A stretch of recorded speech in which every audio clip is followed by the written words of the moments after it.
ఈ కార్యక్రమాన్ని సమర్పిస్తున్న వారు MDH గరం మసాలా. ఆరోగ్యం ఇంకా న్యూట్రిషన్ దొరికే బాడీ స్ట్రాంగ్ గా అవుతుంది. కొంచెం తింటే కడుపు నిండా డైజెషన్ బాగా అవుతుంది. MDH సోయా టీ అసలైన ప్రోటీన్. MDH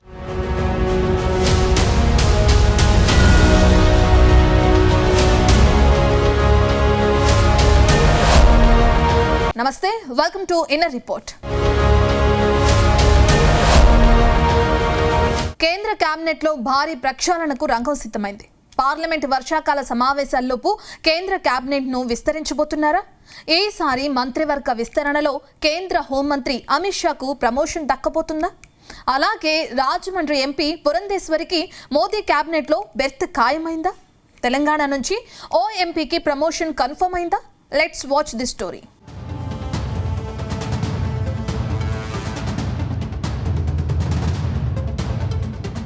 కేంద్ర కేబినెట్ విస్తరణపై హస్తినలో మళ్లీ ప్రచారం జోరందుకుంది. వర్షాకాల సమావేశాలకు ముందే కేంద్ర కేబినెట్ను విస్తరించే ఆలోచనలో ప్రధాని మోదీ ఉన్నట్టు టాక్ వినిపిస్తోంది. ఈసారి మంత్రివర్గ విస్తరణలో చాలామంది సీనియర్లను తప్పించి వారికి పార్టీ పదవులు అప్పగిస్తారని ప్రచారం సాగుతోంది. ముఖ్యంగా కేంద్ర హోంమంత్రి అమిత్ షాకు ప్రమోషన్ ఇచ్చి ఉప ప్రధానిని చేస్తారని ఢిల్లీ వర్గాల్లో చర్చ జరుగుతోంది. అదే సమయంలో కొందరు మంత్రులను తప్పించి గవర్నర్లుగా పంపే అవకాశాలను పరిశీలిస్తున్నారట. ఇక తెలుగు రాష్ట్రాల నుంచి రాజమండ్రి ఎంపీ పురంధరేశ్వర్కి కేబినెట్ బెర్త్ ఖాయమన్న ప్రచారం సాగుతోంది. ఇక తెలంగాణ నుంచి ఓ నేతకు కేంద్ర మంత్రిగా అవకాశం ఇస్తారని హస్తిన వర్గాల్లో జోరుగా టాక్ నడుస్తోంది.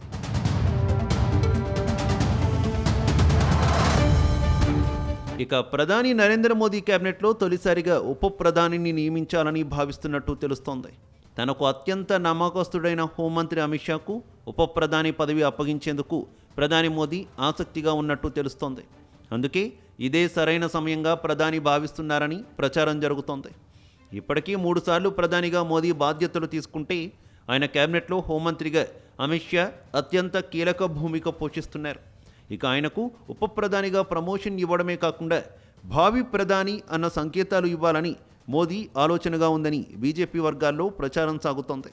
ఇప్పుడు ఈ వ్యవహారం బీజేపీ RSS వర్గాల్లో చర్చనీయాంశంగా మారుతోంది.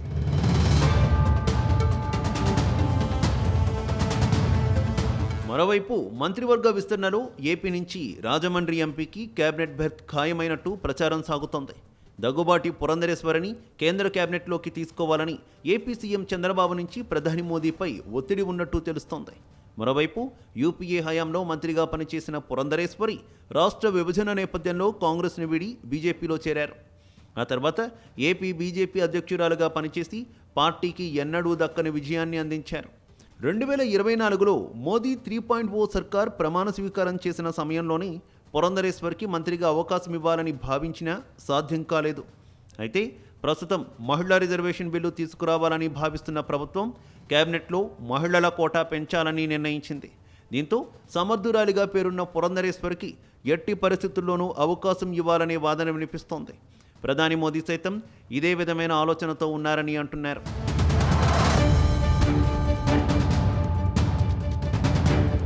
ఇక తెలంగాణ నుంచి ఓ ఎంపీకి ప్రమోషన్ దక్కొచ్చని చెబుతున్నారు. ప్రస్తుతం తెలంగాణలో 2 కేంద్ర మంత్రులు ఉన్నారు. ఇందులో ఒకరు కేంద్ర మంత్రి కిషన్ రెడ్డి కాగా మరొకరు బండి సంజయ్. వీళ్లే కాకుండా మరో నేతకు కేంద్ర మంత్రిగా అవకాశం ఇవ్వాలని ప్రధాని మోదీ భావిస్తున్నారట. ప్రస్తుతం కేంద్ర మంత్రి పదవి రేసులో 4 నేతల పేర్లు ముఖ్యంగా వినిపిస్తున్నాయి. ఇందులో Malkajgiri MP Etela Rajender, Mahabubnagar MP DK Aruna, Adilabad MP Godam Nagesh, Nizamabad MP Dharmapuri Arvind పేర్లు ప్రచారంలో ఉన్నాయి. వీరిలో ఎవరో ఒకరికి కేంద్ర మంత్రిగా ప్రమోషన్ దక్కచ్చని పార్టీ వర్గాలు చెబుతున్నాయి.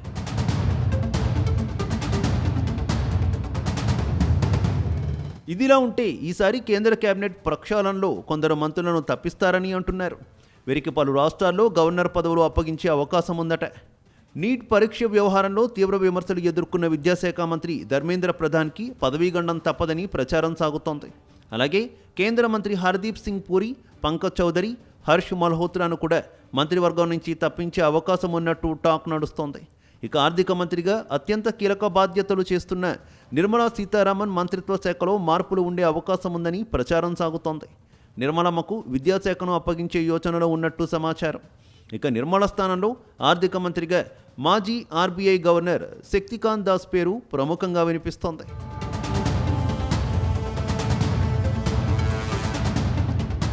మరోవైపు బీజేపీలో విలీనమైన పార్టీల నేతలకు ఇతర పార్టీల నుంచి ఎన్డీఏకు మద్దతు ఇస్తున్న వారికి కూడా కేబినెట్లో స్థానం కల్పించే అవకాశం ఉందని రాజకీయ వర్గాల్లో ప్రచారం సాగుతోంది. పార్లమెంటు వర్షాకాల సమావేశాలు కీలక బిల్లులను సులభంగా ఆమోదింపజేసుకోవడమే లక్ష్యంగా ప్రధాని మోదీ సమగ్ర ప్రక్షాళనకు శ్రీకారం చుడుతున్నట్టు కనిపిస్తోందని అంటున్నారు. దీంతో తృణమూల్ కాంగ్రెస్ పార్టీకి చెందిన తిరుగుబాటు ఎంపీలలో ఒకరిద్దరికి అవకాశం దక్కే సూచనలు కనిపిస్తున్నాయని చెబుతున్నారు. అదే సమయంలో శివసేన నుంచి ఏక్నాథ్ షిండే వర్గంలో చేరిన ఎంపీలు, ఆప్ నుంచి బీజేపీలో చేరిన రాఘవ్ చద్దా పేరు పరిశీలనలో ఉందని అంటున్నారు. మొత్తం మీద కేంద్ర కేబినెట్ ప్రక్షాళనపై ఈ వారం 10 రోజుల్లో కీలక ప్రకటన వచ్చే అవకాశం ఉందని హస్తిన వర్గాల్లో ప్రచారం సాగుతోంది.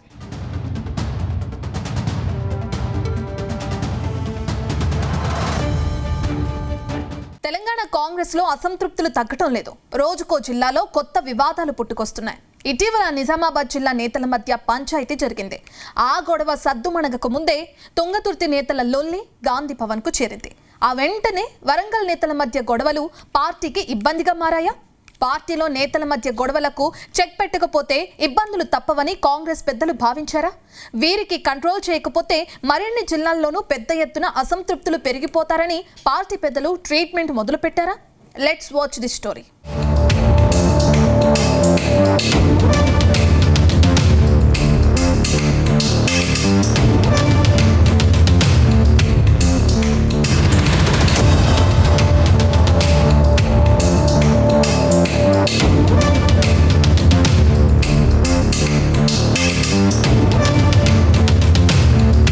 తెలంగాణ కాంగ్రెస్లో వరంగల్ నేతల వ్యవహారం హాట్ టాపిక్ అవుతోంది. మంత్రి కొండా సురేఖకు ఎమ్మెల్యే కడియం శ్రీహరి మధ్య ఆధిపత్య పోరు పార్టీ పెద్దలకు తలనొప్పిగా మారింది. దేవాదాయ శాఖపై ఎమ్మెల్యే కడియం శ్రీహరి సమీక్ష చేయడంతో మొదలైన రచ్చ ఇంకా చల్లారడం లేదు. అయితే దేవాదాయ శాఖపై తాను సమీక్ష చేయలేదని ఎమ్మెల్యే కడియం శ్రీహరి ప్రకటించారు. కానీ మంత్రి మాత్రం ఈ పంచాయతీని పార్టీ హైకమాండ్తో పాటు CM Revanth Reddy, TPCC chief వరకు తీసుకువెళ్లారు. కడియంకు మంత్రి పదవిపై అంత మోజుంటే పదవి తెచ్చుకొని ఆయన శాఖలో రివ్యూలు చేసుకోవాలని మరోసారి కౌంటర్ ఇవ్వడంతో ఈ వివాదం మరింత పెద్దగా మారింది. అయితే 2-3 రోజులుగా ఈ గొడవ పార్టీ పెద్దలకు ఇబ్బందిగా మారడంతో వరంగల్లో వివాదాన్ని చక్కదిద్దేందుకు ఏఐసీసీ కార్యదర్శి సచిన్ సావంత్ను నియమించారు. ఈయన నియామకమే ఆలస్యమన్నట్టుగా మంత్రి కొండా సురేఖ ఆయన్ను కలిసి వివరణ ఇచ్చినట్టు తెలుస్తోంది.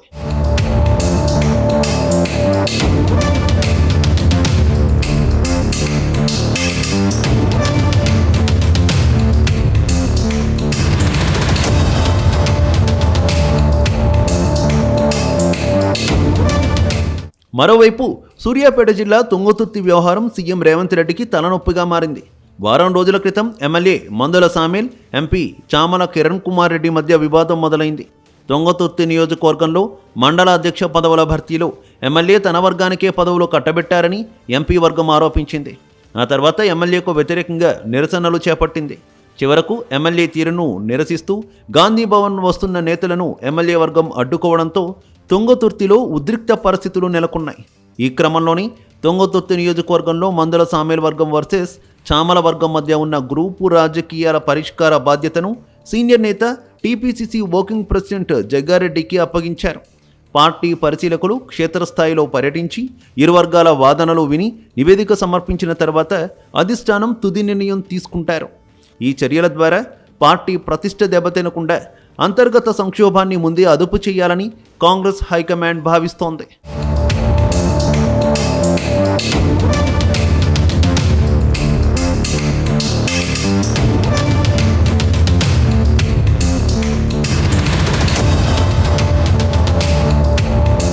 అంతకుముందు కామారెడ్డి కాంగ్రెస్ నేతల వ్యవహారం తీవ్ర దుమారం రేపింది.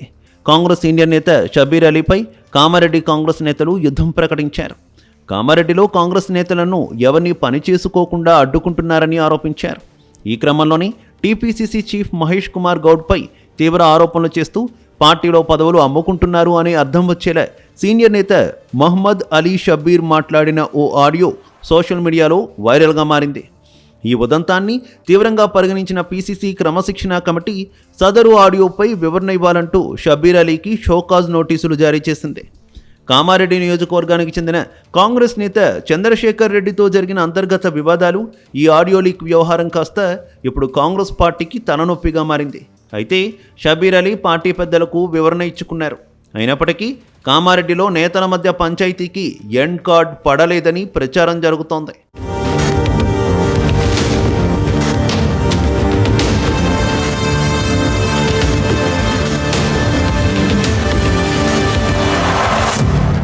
కొద్ది రోజుల క్రితం జగిత్యాలలోనూ కాంగ్రెస్ నేతల మధ్య ఆధిపత్యం సాగింది. మాజీ మంత్రి జీవన్ రెడ్డి, ఎమ్మెల్యే డాక్టర్ సంజయ్ మధ్య గొడవలు తారాస్థాయికి చేరడంతో తీవ్ర అసంతృప్తితో రగిలిపోయిన జీవన్ రెడ్డి చివరకు కాంగ్రెస్ పార్టీకి గుడ్ బై చెప్పేసి గులాబీ పార్టీలో చేరిపోయారు. అప్పట్లో ఆయన్ను పార్టీ మారద్దంటూ కాంగ్రెస్ పెద్దలు వారించినా ఆయన ఎవరి మాట వినకుండా కండువా మార్చేశారు. ఎప్పుడైతే పార్టీ మారారో అప్పటి నుంచి కాంగ్రెస్ నేతలే టార్గెట్గా విమర్శలు గుప్పిస్తున్నారు. అయితే ఇప్పుడు ఇతర జిల్లాల్లోనూ గొడవలు తారాస్థాయికి చేరుతుండడంతో హైకమాండ్ తలపట్టుకుంటోంది. నియోజకవర్గాల్లో గొడవలకు ఎండ్ కార్డ్ వేయకపోతే మరికొందరు నేతలు జంప్ అయ్యే ఛాన్స్ ఉందని పార్టీ పెద్దలు భావిస్తున్నారట. అందుకే డ్యామేజ్ కంట్రోల్ కోసం దూతలను రంగంలోకి దింపినట్టు చెబుతున్నారు. అయితే పార్టీ దూతలు ఈ సమస్యకు ఎలా పరిష్కరిస్తారు అనేది మాత్రం కాంగ్రెస్ పెద్దలకు అంతు చిక్కడం లేదని అంటున్నారు.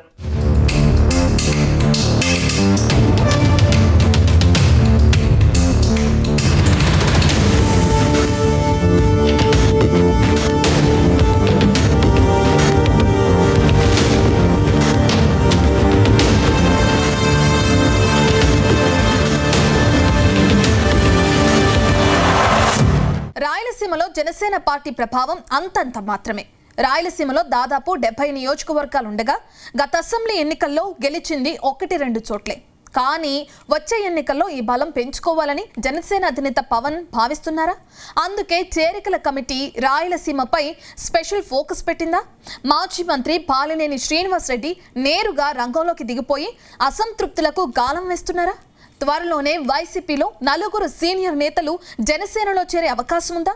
Let's watch the story.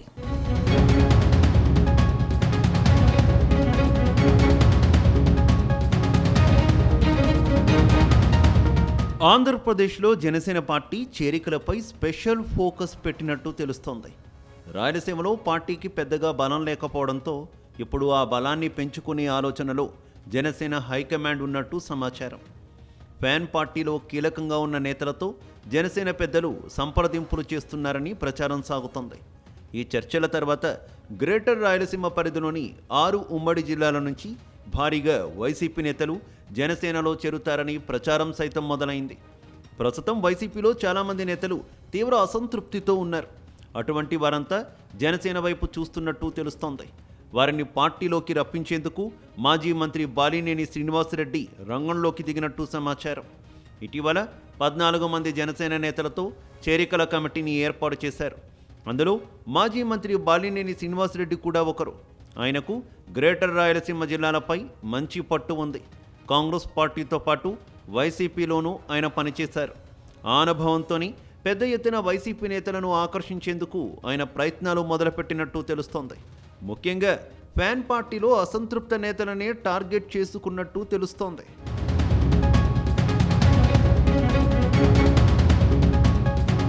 ప్రస్తుతం గ్రేటర్ రాయలసీమ పరిధిలో కడప, కర్నూలు, చిత్తూరు, అనంతపురం, నెల్లూరు, ప్రకాశం జిల్లాలు ఉన్నాయి.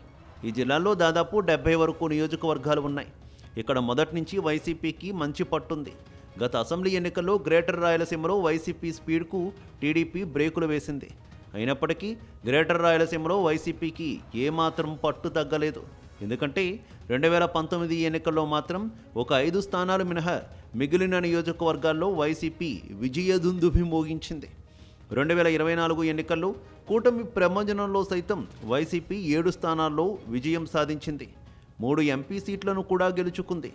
అందుకే అక్కడ వైసీపీని తక్కువ అంచనా వేయకూడదని చంద్రబాబుతో పాటు పవన్ కళ్యాణ్ భావిస్తున్నారు. అందుకే మాజీ మంత్రి బాలినేని శ్రీనివాసరెడ్డిని రంగంలోకి దించినట్టు ప్రచారం సాగుతోంది. గతంలో బాలినేని వైసీపీలో కొనసాగారు. 2019 ఎన్నికల్లో వైసీపీ అధికారంలోకి రావడంతో బాలినేనికి మంత్రి పదవి దక్కింది. కానీ కేవలం 2.5 ఏళ్లకే బాలినేనిని మంత్రి పదవి నుంచి తప్పించడంతో ఆయన నారాజయ్యారు. చివరకు ఫ్యాన్ పార్టీకి గుడ్ బై చెప్పేసి జనసేన పార్టీలో చేరిపోయారు. ఇప్పుడు అదే వైసీపీని దెబ్బతీసేందుకు రంగంలోకి దిగడం రాయలసీమలో హాట్ టాపిక్గా మారింది.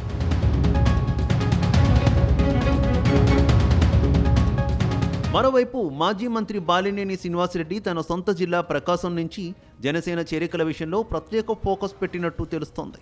ప్రకాశం జిల్లాలో మాజీ మంత్రులు, మాజీ ఎమ్మెల్యేలతో సంప్రదింపులు పూర్తి చేసినట్టు ప్రచారం సాగుతోంది. త్వరలోనే వీరంతా జనసేనలోకి వస్తారని టాక్ నడుస్తుంది. ప్రధానంగా కరణం బాలరాం, సిద్ధా రాఘవరావు, ఆమంచి కృష్ణమోహన్తో పాటు మరొకరి పేరు ప్రధానంగా వినిపిస్తోంది. గతంలో వీళ్లంతా తెలుగుదేశం పార్టీలో చేరేందుకు ప్రయత్నాలు చేశారు, కానీ వర్కౌట్ కాలేదు. నియోజకవర్గాల పునర్విభజన ఖచ్చితంగా ఉంటుందన్న టాక్ ఉంది. పెరిగిన అసెంబ్లీ నియోజకవర్గాలతో అవకాశాలు కల్పిస్తామని కూటమి నుంచి వారికి హామీలు దక్కుతున్నట్టు తెలుస్తోంది. ప్రధానంగా రాయలసీమ జిల్లాల్లో చాలామంది వైసీపీ మాజీ ఎమ్మెల్యేలు జనసేనలోకి వచ్చేందుకు సిద్ధపడుతున్నట్టు తెలుస్తోంది. ఇప్పటికే జనసేన చేరికల కమిటీ చాలా యాక్టివ్గా పనిచేయడం ప్రారంభించింది. ఇప్పుడు ఈ పరిణామం వైసీపీ నేతలను టెన్షన్కు గురిచేస్తున్నట్టు టాక్.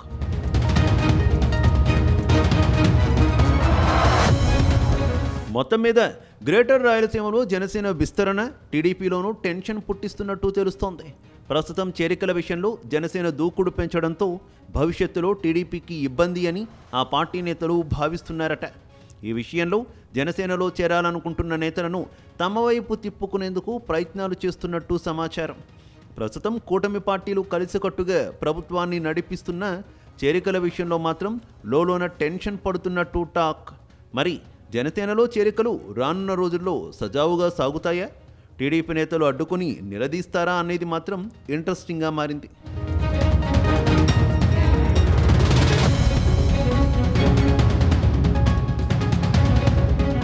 శ్రీకాకుళం జిల్లా తెలుగుదేశం పార్టీకి కంచుకోట.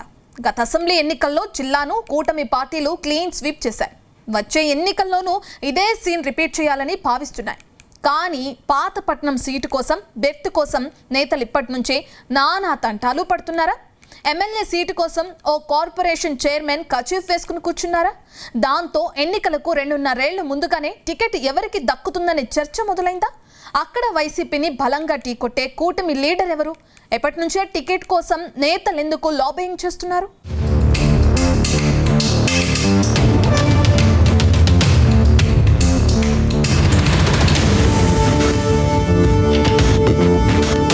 శ్రీకాకుళం జిల్లాలో తెర వెనుక రాజకీయాలు హీట్ పుట్టిస్తున్నాయి. ఎన్నికలకు మరో 3 ఏళ్ల సమయం ఉండగానే నేతల మధ్య టికెట్ వార్ జరుగుతుంది. ఇప్పటి వరకు నీళ్లు పాలులా కలిసున్న కూటమి పార్టీలు వచ్చే ఎన్నికల్లో ఏం చేస్తాయోనన్న చర్చ పార్టీ నేతలను పరేషాన్ చేస్తుంది.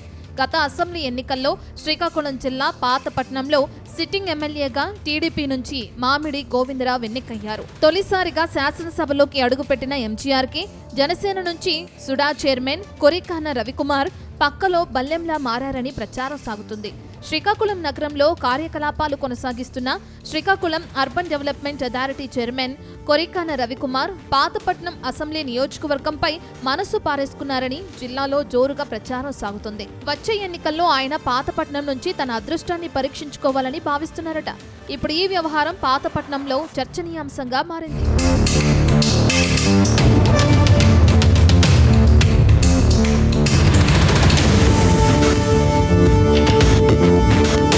శ్రీకాకుళం జిల్లాలోని ఆంధ్ర ఒడిశా సరిహద్దు ప్రాంతంలో ఉన్న పాతపట్నం అసెంబ్లీ నియోజకవర్గానికి ప్రత్యేక స్థానం ఉంది.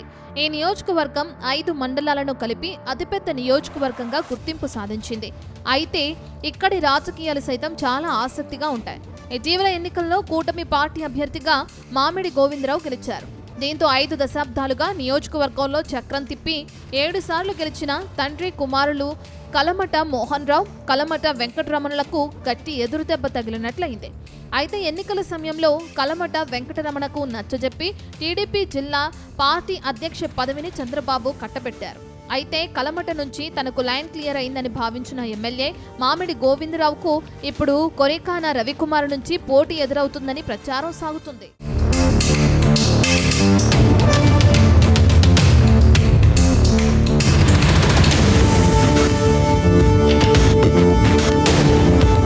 వాస్తవానికి వాస్తవానికి పాతపట్నం నియోజకవర్గంలో ఎల్లెన్పేట, హీరా, కొత్తూరు, మొలియపుట్టి మండలాల్లో కాపు సామాజిక వర్గం ఓట్లు కీలకంగా ఉన్నాయి.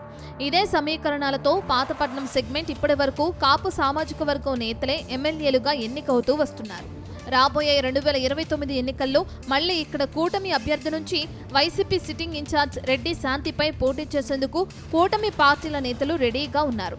టీడీపీ నుంచి సిట్టింగ్ ఎమ్మెల్యే మామిడి గోవిందరావు, బీజేపీ నుంచి జిల్లా అధ్యక్షుడు సిరిపురపు తేజేశ్వరరావు, అలాగే ఆర్థికంగా బలంగా ఉన్న సుడా చైర్మన్ కొరికాన రవికుమార్ మరోసారి తన అదృష్టాన్ని పరీక్షించుకునేందుకు ప్రయత్నాలు షురూ చేశారనే చర్చ పొలిటికల్ సర్కిల్స్ లో జోరుగా ప్రచారం జరుగుతుంది. ఈ రాజకీయ సమీకరణాల్లో భాగంగా జనసేన పార్టీ నుంచి రవి ముందు వరుసలో ఉన్నారని తెలుస్తుంది. ఇక సిట్టింగ్ ఎమ్మెల్యే మామిడి గోవిందరావుకు టీడీపీ జిల్లా మాజీ అధ్యక్షులు కలమట వెంకటరమణకు మధ్య వైరం నడుస్తుంది. అలాగే వైసీపీ నుంచి టికెట్ ఆశించి చివరి నిమిషంలో టీడీపీలోకి వచ్చిన కొత్తూరు మండలం మాజీ ఎంపీపీ లోతుకేట తులసి వరప్రసాద్కు ఎలాంటి పదవి ఇవ్వలేదు. దీంతో వైసీపీని బలంగా ఢీ కొట్టాలంటే మళ్లీ కాపు సామాజిక వర్గం నుంచి కూటమి తరపున కొత్త అభ్యర్థిని రంగంలోకి దింపాలన్న చర్చ జరుగుతుందట. ఇక టీడీపీ, జనసేన పార్టీ నుంచి మళ్లీ కూటమి అభ్యర్థిగా కొరికాన రవికుమార్ ను బరిలోకి దింపితే పిట్టపోరు పిల్లి తీర్చిందన్న చన్నంగా రాజకీయ వైరాన్ని సరిచేసే అవకాశం ఉందని ప్రచారం సాగుతుంది.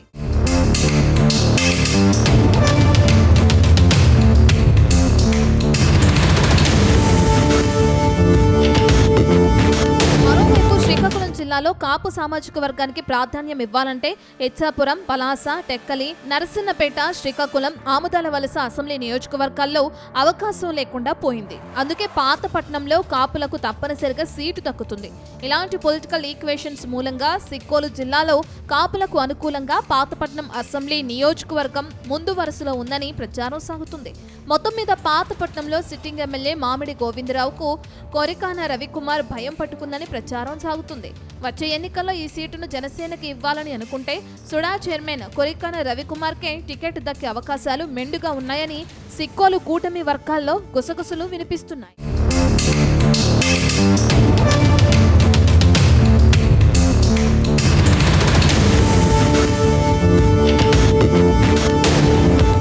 వైఎస్ జగన్ కూతురు పాదయాత్రకు రెడీ అవుతున్నారా? 2029లో తండ్రి జగన్ను సీఎం చేసేందుకు ఆమె ప్రజాక్షేత్రంలోకి దిగబోతున్నారా?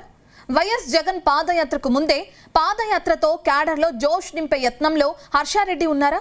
మరి జగన్ కూతురు పాదయాత్ర ఎక్కడి నుంచి ప్రారంభం కాబోతుంది? ఏ జిల్లాల్లో ఆమె పాదయాత్ర ఉండబోతుంది? Let's watch the story.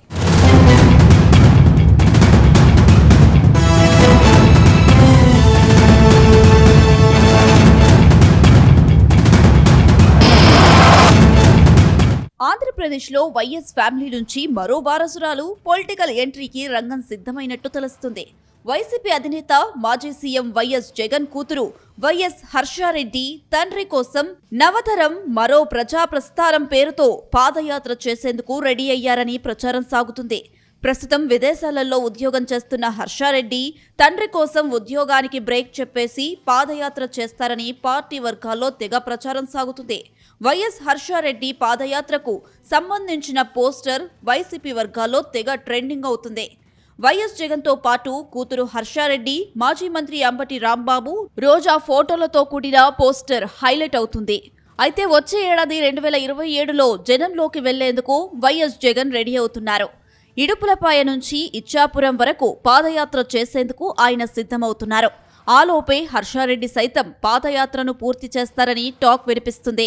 అయితే ఆమె పాదయాత్ర ఎక్కడి నుంచి మొదలవుతుంది, ఏ జిల్లాల్లో పాదయాత్ర చెయ్యాలి అనే దానిపై పార్టీలో కసరత్తు జరుపుతున్నట్టు సమాచారం. ఈ విషయంలో త్వరలోనే తాడేపల్లి నుంచి అధికారిక ప్రకటన వస్తుందని పార్టీ వర్గాలు చెబుతున్నాయి.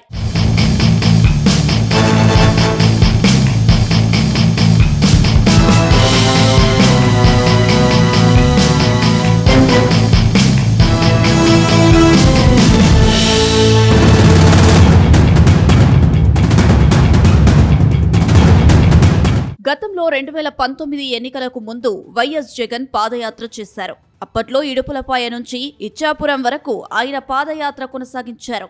అప్పట్లో పాదయాత్రే జగన్కు అధికారం కట్టబెట్టిందని అంతా చెబుతారు. 2029 ఎన్నికలకు ముందు పాదయాత్ర చేపట్టి ముఖ్యమంత్రి కావాలని లెక్కలు వేసుకుంటున్నారు. ముఖ్యంగా కూటమి పాలనపై చాలా తక్కువ సమయంలోనే తీవ్ర వ్యతిరేకత ఏర్పడిందని జగన్ నమ్ముతున్నారట. వచ్చే దఫా వైసీపీదే అధికారమనే ధీమాలో జగన్ ఉన్నారట. అయితే చంద్రబాబు సర్కార్పై వ్యతిరేకతను రాజకీయంగా సొమ్ము చేసుకోవాలంటే తాను జనంలోకి వెళ్లాలని జగన్ గట్టిగా నిర్ణయించుకున్నారట. అయితే పాదయాత్రను ఎన్నికలకు 2 ఏళ్ల ముందు చేపడితే బాగుంటుందని ఆయన అనుకున్నట్టు తెలుస్తుంది. ఆలోపే జగన్కు తన కూతురు హర్షారెడ్డి కూడా అండగా నిలవాలని భావిస్తున్నారట. అందుకే ఆమె చేత పాదయాత్ర చేయించాలని నిర్ణయం తీసుకున్నట్టు ప్రచారం సాగుతుంది.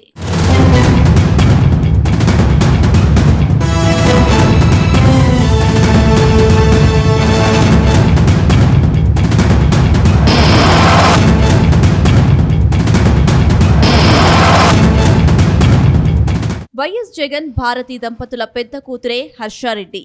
ఆమె లండన్ స్కూల్ ఆఫ్ ఎకనామిక్స్ నుంచి డిగ్రీ పూర్తి చేశారు. ఆ తర్వాత ఫ్రాన్స్లోని ప్రతిష్టాత్మకమైన ఇన్నిట్స్ బిజినెస్ స్కూల్ నుండి MBAను డిస్టింక్షన్తో పూర్తి చేశారు. ఇక లండన్ స్కూల్ ఆఫ్ ఎకనామిక్స్ పూర్తయిన తర్వాత ఆమె యునైటెడ్ స్టేట్స్కు చెందిన ఒక గ్లోబల్ మల్టీనేషనల్ కంపెనీలో ఫైనాన్షియల్ కన్సల్టెంట్గా కూడా ఎంపికయ్యారు. ఆ తర్వాత ఉన్నత విద్య కోసం ఆమె ప్యారిస్ వెళ్లారు. అంతకుముందు వైఎస్ జగన్ జైలులో ఉన్న సమయంలోనూ తాత వైఎస్ రాజశేఖర్ రెడ్డి అకాల మరణం తర్వాత కూడా ఎంతో ధైర్యంతో ఆమె తన విద్యాభ్యాసాన్ని కొనసాగించారు. ఆమె ప్రతిష్టాత్మక విద్యా సంస్థల్లో డిగ్రీ, మాస్టర్స్ పూర్తి చేసిన సందర్భంలో వైఎస్ జగన్ స్వయంగా ఆమెను అభినందిస్తూ సోషల్ మీడియాలో పోస్టులు సైతం చేశారు. మొత్తం మీద వైఎస్ జగన్ కోసం ఆయన భార్య వైఎస్ భారతి పాలిటిక్స్లోకి వస్తున్నారని కొద్ది రోజుల క్రితం ప్రచారం సాగింది. అయితే అప్పట్లో ఇది కేవలం ప్రచారం మాత్రమేనని వైసీపీ వర్గాలు ప్రకటించాయి. ఇప్పుడు హర్షారెడ్డి పాదయాత్ర చేస్తారంటూ పోస్టర్లు వెలిశాయి. ఇది కూడా కేవలం ప్రచారమేనా లేక నిజంగానే ఆమె జనంలోకి వస్తారా అనేది తెలియాలంటే పార్టీ వర్గాలే క్లారిటీ ఇవ్వాల్సి ఉందని అంటున్నారు.